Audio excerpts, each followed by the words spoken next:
Bom, minha ideia hoje é de, em primeiro lugar, trazer alguns elementos básicos que explicam os direitos humanos ao água e saneamento. Muitos de los senhores e senhoras provavelmente já conhecem parte, mas me parece importante estabelecer uma base de diálogo inicial, trayendo estes princípios mais generais de estes direitos.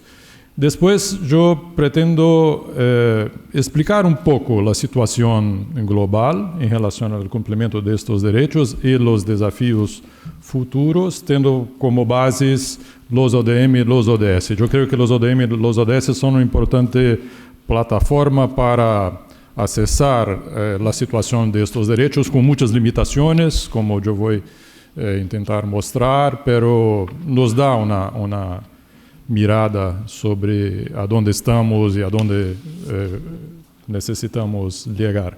E no final eu vou buscar mostrar um pouco a potencialidade de los conceitos de los direitos humanos ao água e saneamento como uma perspectiva analítica, uma lente analítica para tentar compreender aspectos relevantes relacionados ao setor de água e saneamento.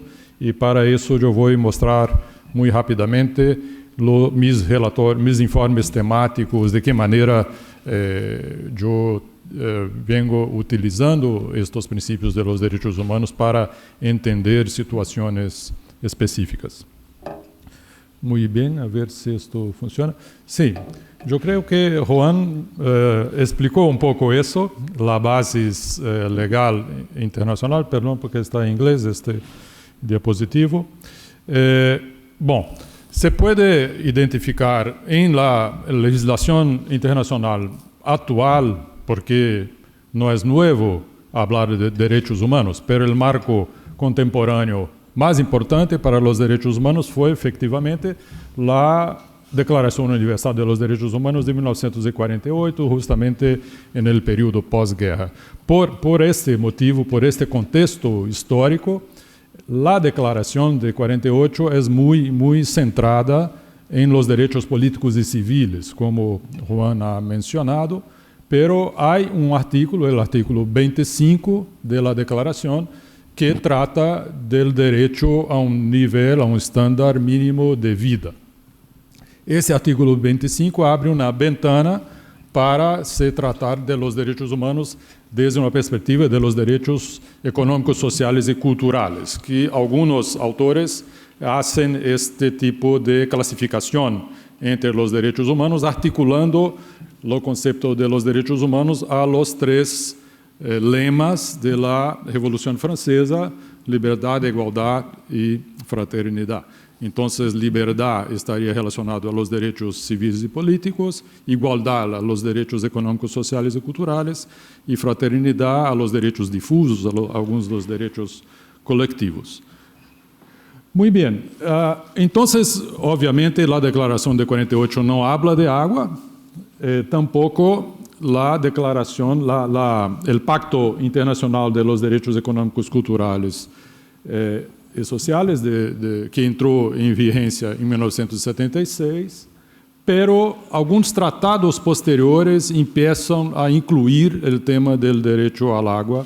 Por exemplo, a Convenção para os Direitos de los Niños, a Convenção para a Eliminação da Discriminação contra as Mulheres, a Convenção sobre o Direito das Pessoas com Discapacidade.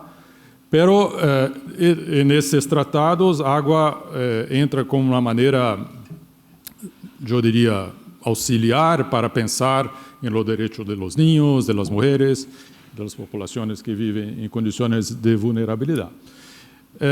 Houve, em 2002, documento muito central para definir as bases fundamentais do direito à água. Nesse momento não se falava de saneamento, apenas água, que foi o comentário general 15 do Comitê de los Direitos Econômicos, Sociais e Culturais. Este comentário não tem caráter vinculante, é apenas uma interpretação legal dos direitos à água.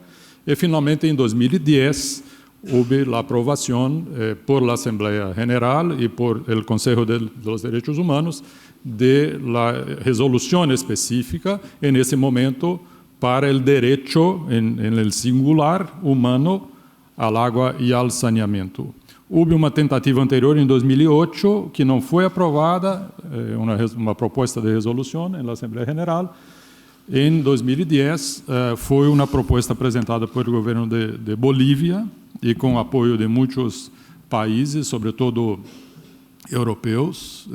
España teve un rol importante en ese momento y se aprueba entonces essa resolução, que tem um caráter, de alguma maneira, vinculante a los países. Los países são obrigados a cumprir com estes direitos, não somente em função dessa resolução, mas em função do conjunto de tratados internacionais. Se pode dizer que desde 48 essa obrigação existe, pero a partir de 2010 de uma maneira mais específica, mais concreta, mais bem definida.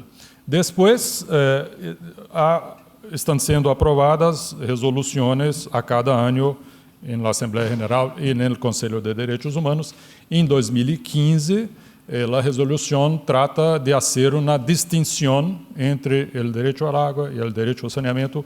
Agora falamos de los derechos e não mais de el derecho, pensando que qual foi a intenção desta distinção? Foi justamente de mirar com mais especificidade a situação do saneamento, elevar a prioridade para o saneamento e não tratar o saneamento como algo simplesmente associado à água. Então, é importante reconhecer a distinção entre esses dois direitos, todavia, sem perder a integração entre os direitos. Seria muito malo se houvesse uma completa separação, porque água e saneamento devem ser mirado, tratado em termos de los direitos humanos de uma maneira integrada, comum. Bem, é importante reiterar essas obrigações que os países têm quando não respeitam os direitos humanos, estão violando direitos humanos, o que é muito pesado, muito grave para os países, e reiterar o rol, o papel muito central, muito fundamental, que o governo de Espanha, juntamente com o governo de Alemanha, vem tendo com os direitos humanos ao água e saneamento. São os dois países que dão suporte a estes direitos em la Comissão de los Derechos Humanos, são os dois países que preparam o primeiro borrador, a decir, de las resoluções, são os países que negociam com os outros países os textos das resoluções. Então, eu diria que é muito bem-vindo o apoio que estes dois países estão aportando ao meu mandato e aos direitos humanos, pero ao mesmo tempo trazem obrigações mais fortes para estes países. Eles são esperados que deem os bons exemplos de como cumprir em seus territórios e também extraterritorialmente, por la cooperação internacional, estes direitos. Muito bem. Bom, estas são definições clássicas de los direitos humanos que começam a tomar forma com o comentário general 15. Então, se pode dizer que o direito humano à água garantiza a todas as pessoas sem discriminação. Discriminação é um conceito muito importante para os direitos humanos. A água, estamos falando aqui de água para usos personais e domésticos, que é uma definição também que comporta discussões. Por exemplo, há uma discussão e a água para a agricultura de subsistência das famílias rurais que dependem de água para produzir alimento. Em geral, se considera que sim, está incluído em los direitos, pero não está incluído água para o agronegócio, para o riego de grande escala, para as indústrias. Isso não é parte de estes direitos de que estamos falando aqui. Então, o acesso a essa água deve se dar mediante estes 5 princípios que são chamados o contenido normativo do direito à água. Então, a água deve estar disponível, deve haver instalações, serviços que funcionam 24 horas por dia, 7 dias por semana, deve estar acessíveis, não basta que estejam disponíveis, as pessoas devem ter capacidade de ter acesso a eles, incluso as pessoas com discapacidade, as crianças, as pessoas mais viejas, a gente que vive na calle, os que estão em los cárceles, os que estão em las escolas, em los hospitales, etc. Então, acessível para todos, em todos os momentos da vida. Segura, então estamos falando aqui basicamente de qualidade de água que proteja a saúde da gente.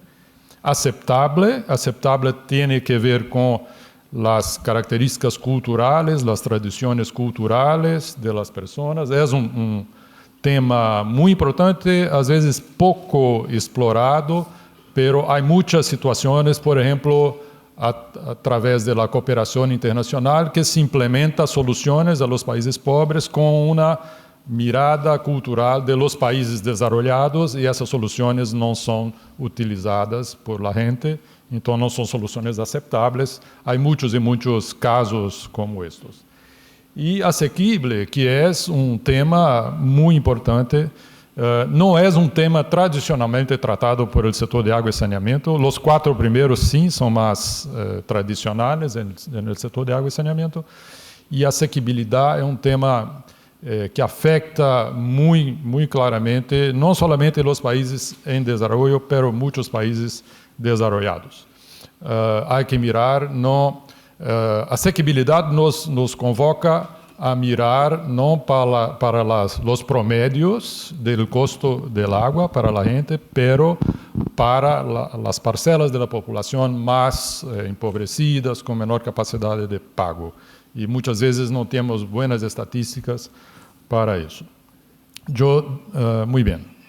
Para saneamento, os conteúdos são pouco similares, pero há distinções. Então, lo mismo, garantiza a todas as pessoas sem discriminação em todas as esferas da vida, soluções de saneamento que estejam disponíveis. Não necessariamente estamos falando aqui de alcantarillado, podemos falar também de soluções individuais que podem ser igualmente adequadas, acessíveis a todos, a las crianças, a los niños, a las mulheres, o que é tema muito importante para saneamento e particular em termos de acessibilidade, asequíveis significando não somente o pago da factura, pero também outros custos que são importantes para o saneamento, por exemplo, o custo de esvaziar las latrinas para a gente que tem esse tipo de serviço pode ser custo muito alto e que impide acesso mais adequado e sostenível a los serviços. De forma segura, então, de maneira a proteger a saúde de los usuários, aceitáveis, isso para saneamento é muito importante, há muitas experiências negativas de implementação de letrinas que não são utilizados. Solamente como uma anedota, recentemente me relataram caso em Brasil em que se implementou em aldeias indígenas latrinas de fibra de vidro, sim, de plástico, fibra de vidro, verdes, muito bonitas, no centro das aldeias, pero a gente não utilizava e transformaram as latrinas em barcos ou brinquedos para as crianças, cortavam no meio, transformavam em 2 barcos. Então, esse é tema muito importante. As soluções devem ter uma relação com as tradições culturais da gente. E promoção da privacidade e da dignidade, que são 2 elementos muito específicos para o saneamento e muito particularmente importantes para mulheres e niñas. Então, há muitos estudos mostrando como, em ausência de serviços adequados, são as mulheres e as niñas as mais afetadas em geral. Bom, em conjunto com este conteúdo normativo, é importante articulá-los, integrá-los com os chamados princípios generais de los derechos humanos. que se aplicam não somente a água e saneamento, pero a todos os direitos humanos. O princípio da não discriminação e igualdade, esse é um princípio muito central e, infelizmente, nem sempre é observado no campo de saneamento. Eu vou mostrar alguns dados para comprovar como que, tradicionalmente, a implementação de serviço em los países não são aleatoriamente distribuídos na população. Sempre há algum tipo de exclusão, e essa exclusão não é aleatória. E os que estão excluídos são os que pertencem a minorias étnicas de los países, a minorias religiosas, a gente na calle, os mais pobres, etc., etc. Então, este princípio nos interroga para cambiarmos a forma de implementar os serviços e colocar a gente em situação mais vulnerável como prioritária em termos da expansão dos serviços. Obviamente, estou falando aqui de países que não alcançaram a universalização. Participação e inclusão é um princípio importante, é uma obrigação de los países, de los prestadores de serviços, consultar os usuários sobre as decisões, as tarifas, o tipo de solução a ser adotada. Accountability, que é um princípio também muito central. Um de meus próximos relatórios será sobre esse tema. É um tema que não é muito bem compreendido. Incluso em nossos idiomas não temos uma tradução adequada. A rendição de contas definitivamente não reflete a profundidade do conceito de accountability. E accountability tem que ver com muitas obrigações de los prestadores, de ter espaços, canais para recebimento de queixas, de reclamações, de ter capacidade de dar respostas a essas reclamações, de ser transparente nas informações, de ser capazes de responder à justiça quando violam os direitos. Então, é um conjunto muito grande de responsabilidades que estão relacionadas aos direitos. E o último item deste diapositivo é muito importante, o princípio da realização progressiva dos direitos humanos. Então, se espera de los países, e esse é um debate muito interessante, porque alguns países não foram a favor da resolução em 2008 e 2010, e muitos alegavam, por exemplo, os países muito pobres, se eu estou de acordo com a resolução, eu sou um violador dos direitos humanos a partir de amanhã, não? Porque uma parte de minha população não tem acesso aos serviços. Pero essa é uma leitura equivocada dos direitos. Os direitos falam de realizar progressivamente, não de la noite para o dia. Então, pero por outro lado, isso implica responsabilidades de usar o máximo de los recursos disponíveis para ser um progressivo melhoria do acesso da gente de um país. E há um outro lado da moneda, neste caso, que é não realizar ou retroceder no acesso a esses direitos pode ser considerado uma violação desses direitos. E um exemplo muito frequentemente apresentado para isso é quando há uma política oficial de desconexões de la gente que não tem capacidade econômica de pagar a fatura ao final do mês. Isso pode ser considerado, e é considerado, uma violação dos direitos humanos. Não é permitido, porque isso traz retrocesso no benefício à gente.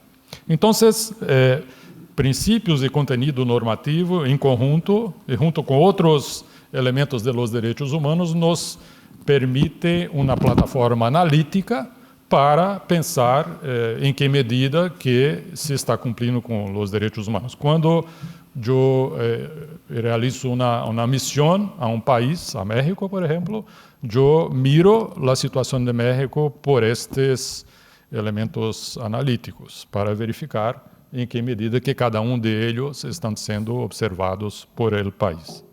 Isso Não é coisas absolutamente novas nesses princípios, no contenido normativo. Os engenheiros sabem muito bem que não se deve fornecer água sem qualidade, sem acessibilidade, etc. Mas o que estou aqui trazendo é que isso deve ser mirado como um conjunto. E quando miramos integradamente os princípios do contenido, isso nos dá uma diferente perspectiva para evaluar situações, para identificar possíveis violações de los derechos humanos. Muito bem. Sempre me perguntam, e como estamos? O que hace falta para cumprir com os direitos? Então, vamos começar com os ODM. Em los ODM, los Objetivos de Desarrollo del Milenio, não há objetivo específico para água e saneamento, há metas, e a meta 7C é uma meta relacionada à água e se considera o monitoreo de los ODM, que terminou em 2015, considerou que desde 2010 o mundo cumpriu com os ODM relacionados à água, especificamente à água, o que é um motivo, obviamente, de celebração.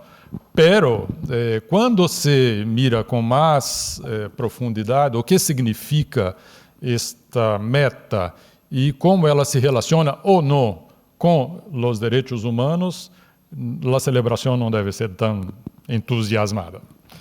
Por quê? Porque, todavia, há, segundo as estatísticas oficiais, cerca de 660 milhões de pessoas, 9% da população mundial, sem acesso a o que se denomina de fuente mejorada de água, que foi o conceito utilizado por el monitoreo de los ODM. E fuente mejorada de água pode incluir algumas soluções que não necessariamente atendem com os princípios de los derechos humanos. Soluções que são compartidas em muitas casas. Não há, por exemplo, nessas soluções nenhum tipo de evaluação ou de requisito de qualidade da água fornecida, de quantidade de água fornecida.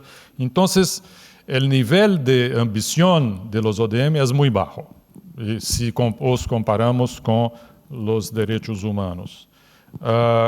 Então, como eu havia começado a falar, não há monitoreio de qualidade de água. Muitos desses 91% que tinham acesso em 2015 recebem água contaminada, recebem água com baixíssima qualidade, quantidade, com frequência muito baixa, sem continuidade, e não há nenhuma avaliação de asequibilidade, não há nenhuma avaliação de água fora das casas, em escolas, em centros de saúde, por exemplo. Então, os ODM não nos fornecem uma plataforma muito forte, alinhada com os direitos humanos, relacionado à água.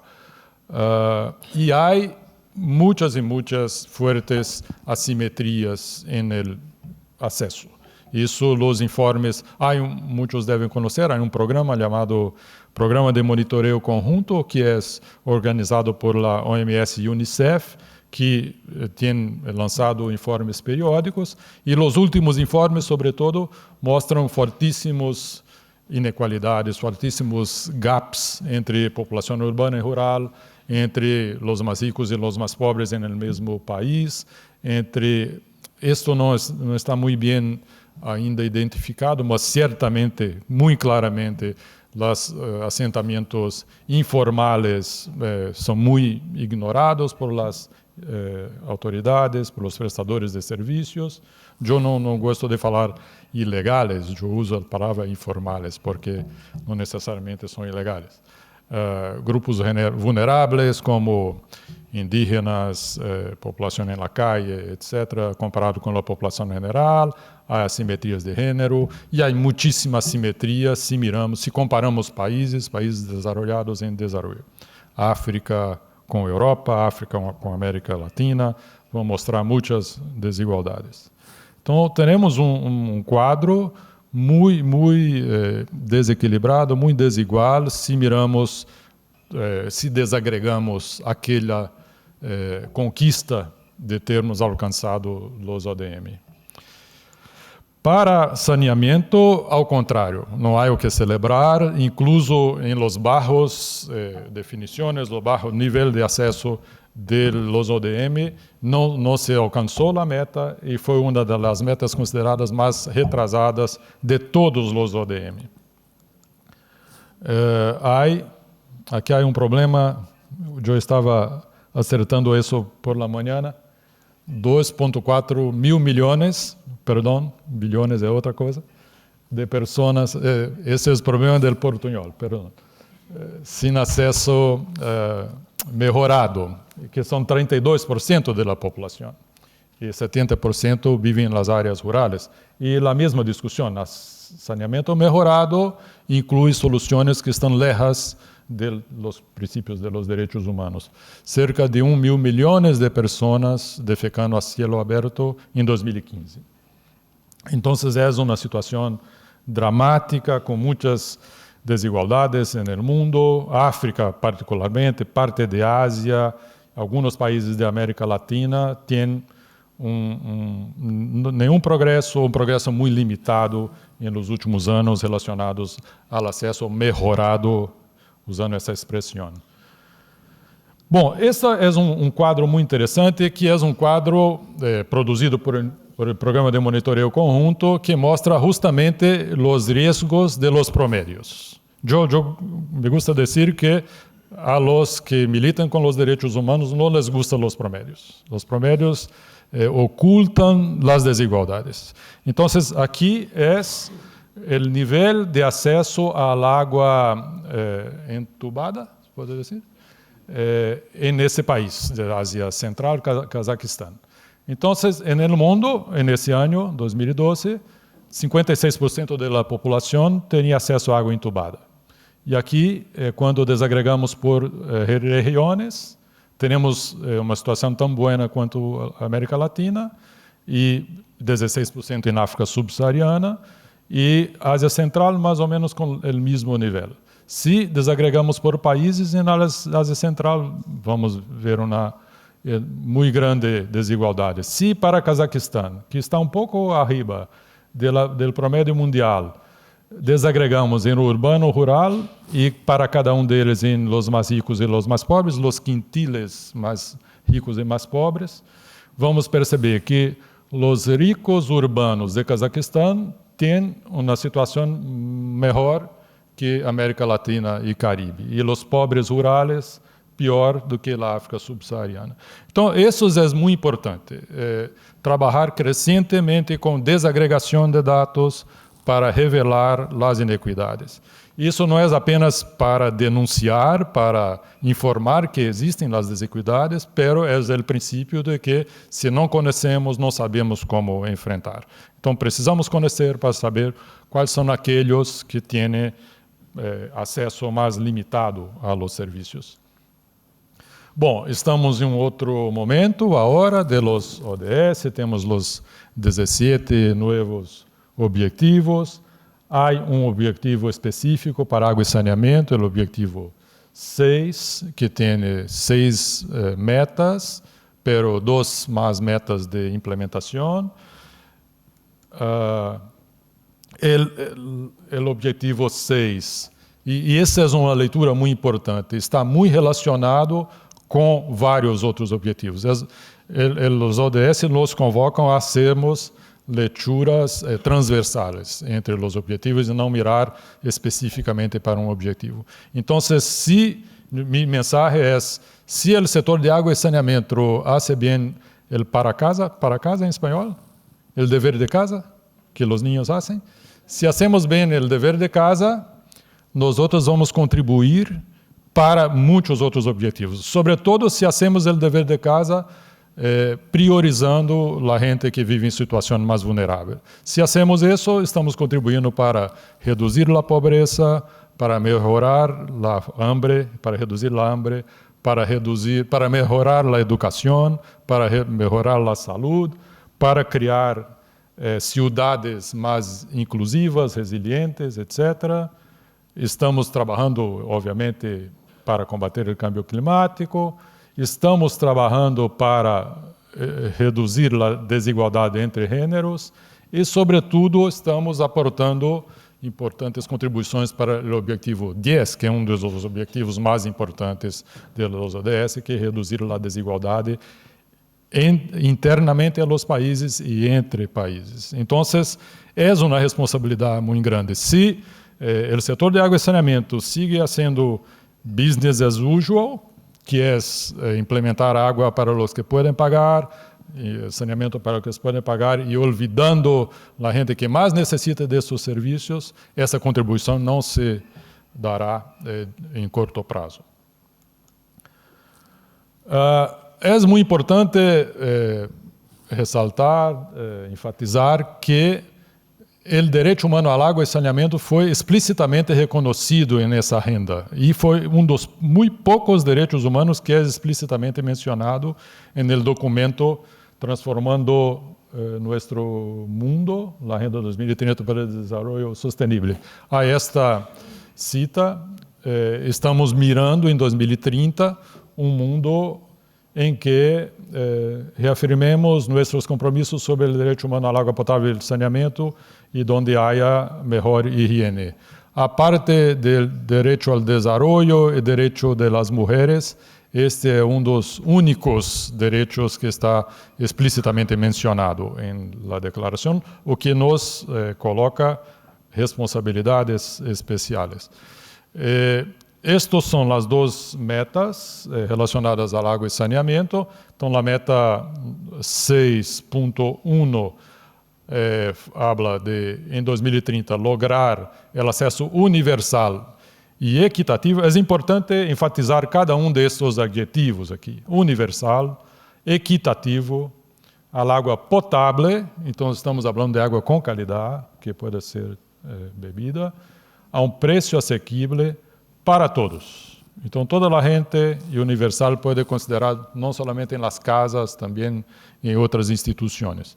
E 6.2, acesso equitativo a serviços de saneamento e higiene adequados para todos, ponendo fim à defecação ao aire livre, prestando atenção especial às necessidades das mulheres e das niñas e das pessoas em situações vulneráveis. Então, há uma interessante associação entre os dois metas e os princípios e conteúdo normativo de los direitos humanos, apesar de que não são a mesma coisa. Eu tenho sempre o cuidado de dizer, muito bem, celebremos os ODS, são muito cerca de los direitos humanos, mas não vamos confundir as duas plataformas, a dizer. Pero eu estou insistindo um pouco nisso porque esse é um tema que tem me preocupado. Eu vou mostrar em seguida. Porque há uma muito forte relação entre a renda e os direitos humanos, pero o que há um risco de criarmos crescentes gaps de direitos humanos em la medida que a renda avança em sua implementação, em seu monitoreio e nos informes. Então, já há um certo gap desde a declaração e a meta. A meta não inclui alguns elementos de los direitos humanos, pero está bem, as duas metas estão relativamente bem. E o que passa depois? Por exemplo, eu vou mostrar isso, houve o primeiro informe, a linha de base de monitoreio destes direitos foi lançado há cerca de um mês atrás, um mês e pouco atrás, e se pode perceber que há riscos de mais gaps. Não sei como está o tempo. Temos 5, 7 minutos. 50, 70, não. Bueno, aqui solamente para mostrar, esse é um trabalho interessante que ONU Água ha publicado, mostrando os interlinkages das relações entre as metas 6 e outras metas, em geral, mostrando boa sinergia entre elas. Então, como eu estava mencionando, saúde, igualdade de gênero, etc., têm uma forte sinergia. Isto é muito interessante, mostrando o que o Programa de Monitoramento Conjunto está denominando de escalera. Escalera. Sim, the ladder. Entonces, hay ahora una definición. Bom, eso sería de los ODM. O ODM hablaba de mejorado para água e para saneamento. Agora, não se utiliza mais mejorado como expressão.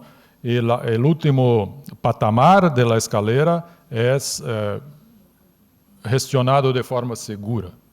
Gestionado de forma segura é a expressão utilizada em los indicadores para 6.1, 6.2 e que tem uma definição muito mais completa, ambiciosa, mais cerca de los direitos humanos. Então, água gestionada de forma segura seria água que se encontra en el terreno, en el lote, disponível quando necessário, livre de contaminação por material fecal e substâncias químicas. Estão sendo utilizadas 2 substâncias químicas denominadas prioritárias. Para saneamento, instalação que não seja compartida, então não se admite mais shared solutions, e onde se elimine a excreta in situ de forma segura, ou que a excreta seja coletado e tratado em um lugar fora. E lavado de las manos com sabão e água, disponibilidade de sabão, sabão e água para considerar basic lavado de las manos. Muito bem. O que nos informa esse primeiro relatório que foi lançado há um pouco mais de um mês? Utilizando o conceito de manejo seguro, gerenciamento seguro, 5.1 mil milhões de pessoas, 71% da população mundial, tem acesso a uma fonte de água livre de contaminação e disponível quando seja necessário. Então, cambiou. Se falávamos de 9% sem acesso à água melhorada, estamos falando agora de 29%. É um cambio dramático e há alguns problemas incluso nessa definição. E para saneamento, a situação é muitíssimo preocupante. 39% com manejo seguro, ou seja, 61% sem manejo seguro. 2/3 quase da população todavia não tem acesso ao manejo seguro do saneamento. Então, é um enorme desafio. Incluso, nesse relatório, há algumas projeções mostrando que muito dificilmente as metas serão alcançadas em 2030. Então, isto nos traz uma mensagem de muita responsabilidade em termos de comprometimento de los países. Cerca de 900 milhões de pessoas praticam defecação ao aire livre, na maioria no meio rural. Para ilustrar minha visita à Índia, 58% dessa gente vive em Índia, o que é um desafio sem tamanho. Bom, nesse mesmo relatório há novas desagregações, confirmando, aqui é um exemplo de um quadro de 4 países, Angola, Panamá, Tunísia e Bangladesh, mostrando a disparidade urbano-rural, os quintiles de renda, então os mais ricos e os mais pobres, e aqui é novo, uma desagregação subnacional, por estados, províncias, dependendo da estrutura de los países, também mostrando por exemplo, aqui em Panamá, não poderia ser diferente, a América Latina é a região mais desigual do mundo, uma enorme diferença entre o estado mais pobre e o estado mais rico. Isso passa aqui um pouco menos em los vários países. Então, esse padrão de desigualdade, de discriminação, se pode dizer que tem uma relação com discriminação, ocorre. Bom, aqui seria minhas preocupações. Eu he publicado uma carta aberta ao programa de monitoreio conjunto, dizendo que é necessário não perder a conexão entre o monitoreio e a forma de informar e os direitos humanos. E alguns elementos de los direitos humanos estão sendo pouco considerados. Por exemplo, a asequibilidade não está sendo considerado em la definição de manejo seguro. Equidade não está sendo considerado e deveria ser parte do indicador e não algo que se monitoreia aparte, independentemente. Eu não vou ter muito tempo para explicar isso, pero a mensagem é, mira, há uma declaração muito claramente vinculada aos direitos humanos, não podemos criar gaps de direitos humanos no processo. Bom, não vou ter muito tempo de desenvolver com profundidade isso, pero são exemplos de que maneira podemos utilizar esse marco teórico, conceptual e analítico de los direitos humanos para reinterpretar algumas situações importantes para o tema do setor de água e saneamento. Então, estes são meus 6 informes que eu apresentado hasta agora. Em 2015, o primeiro informe foi sobre como os diferentes níveis de serviços se vinculam ou não com os direitos humanos. Era uma discussão importante. Estávamos no momento justamente de abandonar a definição de acesso melhorado, e a ideia foi mostrar que acesso melhorado não seria suficiente para cumprir com os direitos humanos. Então, há aqui uma discussão sobre diferentes tipos de acesso, pero também diferentes tipos de gestão de las soluções, a combinação entre gestão e soluções que trariam o cumprimento de los direitos. Depois, para o Conselho, há um informe que me parece muito actual e importante, porque é uma discussão que necessita profundização sobre asequibilidade, modelos que os prestadores de serviços podem adotar para proteger as populações mais pobres, os desempregados, como fazer subsídios cruzados, como fazer subsídios diretos e indiretos, de maneira a proteger as populações mais pobres. E pensando aqui também que os costes não são somente o custo de pagar por la fatura, muitas vezes há outros custos envolvidos que devem ser considerados.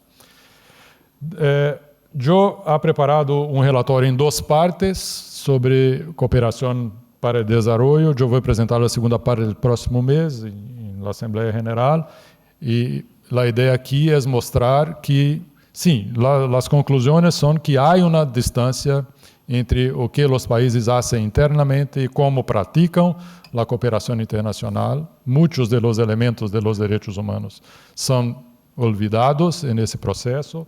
Para esse segundo informe, eu he desenvolvido 6 estudos de caso com 6 diferentes donantes. Espanha não entrou, pero Japão, França, Unicef, Comissão Europeia, Banco Interamericano e Banco Mundial, mirando para as políticas, os instrumentos, e também visitei projetos desses 6 estudos de caso, e para mim é muito claro que é necessário avançar muitíssimo nesse processo de cooperação. A cooperação muitas vezes é orientada para colocar o dinheiro para fora da porta. Há uma expressão em inglês: temos que gastar a plata hasta 31 de dezembro, não importa muito como. Então, não é isto que colocará a cooperação alinhada com os direitos humanos. E para o Conselho, o ano passado, o informe foi sobre gênero, mostrando as várias dimensões do gênero, de mulheres e niñas, como são afetadas quando hace falta os serviços, pero também a dimensão da participação.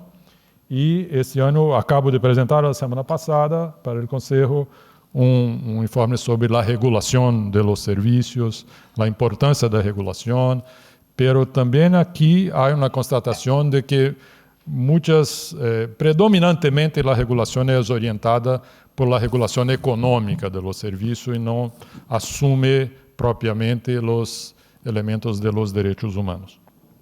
Muito bem, os 6 informes estão disponíveis na página web. Se têm interesse, os invito a mirá-los. Bom, aqui seria uma coisa um pouco mais detalhada. Eu estou tentando também disseminar estes informes de uma maneira mais acessível, mais amigável, com estes trípticos em 3 idiomas, também estão disponíveis. E aqui, solamente para concluir, diciendo que esto es business as usual.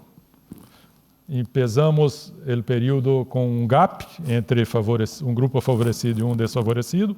Podemos denominar isso de diferentes maneiras: indígenas, não indígenas, mulheres, não mulheres, gente na calle, gente na casa, diferentes definições. E isso pode passar hasta 2030 se alcançamos a meta para água e saneamento. Então, o desafio é fazer isso. Colocar os grupos mais favorecidos em la frente, em la prioridade de la atenção de los gobiernos e los prestadores de serviço, los reguladores, la sociedade civil, etc. Bom, eu creio que me quedo por aqui. Gracias.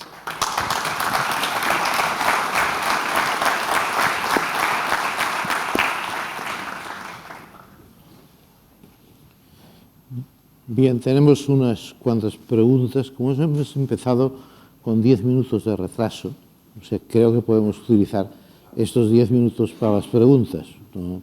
Para ser equilibrados. Entonces, hay dos preguntas que son muy similares, que se podrían juntar. Una dice: el Objetivo de Desarrollo Sostenible llama a la creación de alianzas entre lo público y lo privado. ¿Cómo se pueden coordinar los esfuerzos para lograr los objetivos de la Agenda 2030? Y otra que dice: Ban Ki-moon señaló el rol vital de las empresas para alcanzar los objetivos de desarrollo sostenible. ¿Es, por tanto, la colaboración público-privada el camino más adecuado para alcanzar esos objetivos? Yo creo que están muy juntas las preguntas. Aunque creo que es la misma pregunta. Sí, son las mismas, son cortas, pero la respuesta no es muy sencilla. Sí, eso requeriría, yo creo, una discusión más amplia, porque, muy bien, podemos pensar de diferentes maneiras. Eu vou tentar ser sintético, porque senão hablo mais 50 minutos sobre isso e não será possível.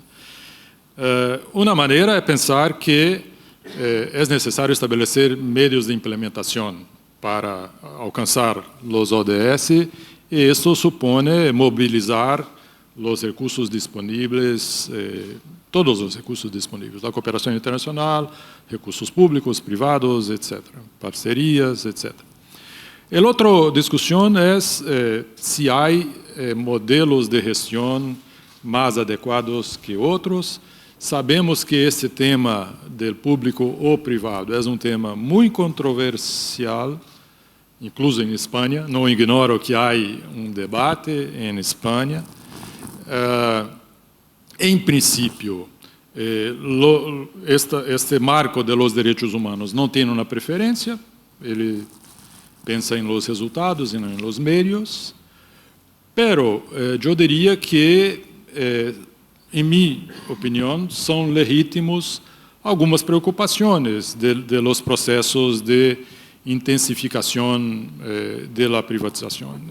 São legítimas algumas preocupações, porque houve algumas experiências muito negativas no mundo, sabemos isso, de processos de privatização, sobretudo em países em desenvolvimento, menos em países desenvolvidos. O que passa nos países desenvolvidos é uma tendência, em alguns, de remunicipalizar os serviços, que pode ser, talvez, quizás compreendido como uma mensagem. Por que eu considero que são legítimas algumas preocupações? Em situações em que há uma regulação muito débil, ou não há regulação de nenhuma maneira em países em desenvolvimento, eu creio que há riscos de que alguns dos elementos dos direitos humanos não sejam devidamente considerados, como a asequibilidade, como a necessidade de expandir os serviços a los pobres, que não têm muita capacidade de pago, estender os serviços às zonas rurais. Quem vai dizer ao prestador que é necessário fazer isso é um modelo regulatório. Não seamos ingênuos, a empresa privada, o principal objetivo é ampliar suas ganâncias, em espanhol, ganâncias, e lucros. Beneficios. Beneficios, sí. benefício. E há duas maneiras de fazer isso. Reduzindo os custos e ampliando as receitas. Então, se isso não é regulado, podemos ter uma situação muito selvagem da prestação de serviço, que é um serviço considerado um monopólio natural, não há competência, não há, enfim, não é o mesmo que a telefonia ou os, não sei, ferrocarriles, talvez. Então, água e saneamento é um bem essencial, vital, um monopólio natural. Isso impõe determinados cuidados em termos à prestação dos serviços. Eu não estou aqui dizendo que todos os prestadores públicos são excelentes. Há muitos prestadores públicos que não cumprem seu papel bem, que têm muitas falhas, pero há que ter muito cuidado, muita precaução quando se define por ou outro tipo de modelo de gestión. Muy bien. Sí. Y entonces hay otras dos preguntas que vamos a hacerlas juntas. Son diferentes las preguntas, pero para no pasarnos el tiempo las hacemos juntas. La primera que dice, hace unos meses usted señaló que los gobiernos populistas constituían la principal amenaza para el cumplimiento de los derechos humanos. Entrevista al País de febrero de 2017. ¿Cuáles son sus principales temores? Y la otra, que en parte la ha contestado, está implícita, dice, ¿qué sistemas de vigilancia podrían desarrollarse para medir el progreso de los Estados?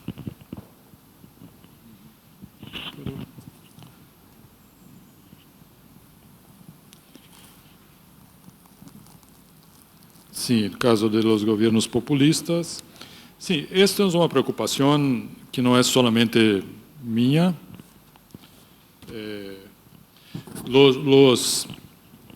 En el Día Mundial de los Derechos Humanos, los procedimientos especiales es el nombre de todos los relatores. Nosotros somos como quase 80 pessoas, são como 50 mandatos, e alguns grupos de trabalho, quase 80 pessoas. Em geral, nós publicamos uma declaração conjunta, no ano específico, sobre as principais preocupações relacionadas aos direitos humanos. E, nesse ano, justamente, nossa declaração foi sobre os governos populistas. Então, é uma preocupação muito grande.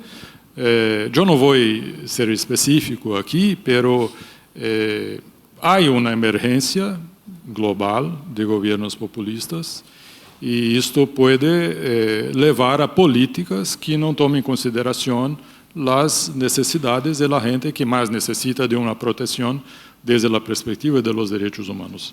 Alguns tipos de orientações políticas podem ampliar as brechas, ignorá-lo, por exemplo, os migrantes. Não vou mencionar o nome do presidente nem do país, pero todos já sabem de que estou falando. Uma política anti-imigração, de implementar um muro para impedir que a gente saia de seu país para o outro, isso obviamente é uma ameaça aos direitos humanos. Estamos falando disso, de la gente que são migrantes, que vivem na calle, de políticas ultraliberais que podem aprofundar a pobreza, a desigualdade. Isso afeta todos os direitos humanos, os direitos políticos, civis, pero também os econômicos, sociais e culturais, e o acesso ao água e saneamento não estão alejados destas ameaças. Foi nessa perspectiva. Sobre a vigilância, se eu entendi bem a pergunta, además desse monitoramento global que eu referi, é muito importante que os países estabeleçam seus próprios mecanismos de monitoreio e vigilância enquanto a los ODS. E, preferencialmente, para água e saneamento, o monitoreio deve se dar em nível local. Água e saneamento é essencialmente um serviço de caráter local, municipal. Então, é o município, o ayuntamiento, como dizem aqui em Espanha, que conhece quem tem acesso, quem não tem acesso, se há gente que não pode pagar a fatura, se a falta de acesso nas áreas rurais estão afectando las mujeres y las niñas, si las niñas cuando tienen que cargar agua dejan de frecuentar la escuela. Eso OMS y UNICEF no conseguem capturar essas realidades muito locais. Então, é muito importante que haja uma descentralização do monitoreo de los ODS. E isso, quanto mais cerca de los afectados por la falta de los serviços, mais melhor la identificación necessária. Muy bien, pues muchas gracias, señor Heller. Hemos cumplido rigurosamente el tiempo que teníamos asignado. Simplemente hemos traspasado el retraso. Ahora creo que hay el coffee break a las 12 en punto, que serán las 12:10. Gracias.